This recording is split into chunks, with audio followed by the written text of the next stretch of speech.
Pour changer la version PHP de votre site WordPress ou mettre à jour vers une version plus récente, eh bien, je vais vous faire la démonstration via votre hébergeur puisque ça se passe dans votre hébergeur. Donc, ça peut être Hostinger ou de Switch, OVH, plein d'autres hébergeurs. Moi, je vous montre sur Hostinger. Ce sera assez similaire quel que soit l'hébergeur, mais évidemment, il faut que vous trouviez de votre côté le bon endroit si vous n'êtes pas chez Hostinger. Chez Hostinger, en tout cas, eh bien, si on arrive dans Hostinger, vous avez votre site ici, je suis dans la partie site web, je clique sur le site qui m'intéresse et je clique sur gérer et je vais arriver dans tout le tableau de bord de mon site WordPress et à partir de là, j'ai tout en bas à gauche dans le menu avancé ici, j'ai plein d'infos concernant la partie PHP. Regardez ici, configuration PHP.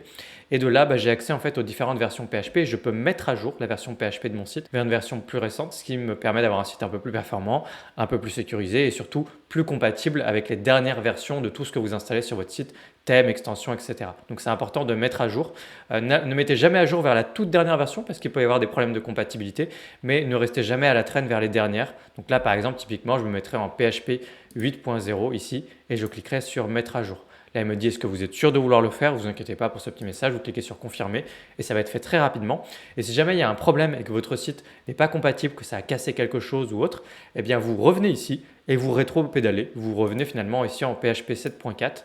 Vous revenez en arrière et votre tour rentrera dans l'ordre, vous récupérerez votre site.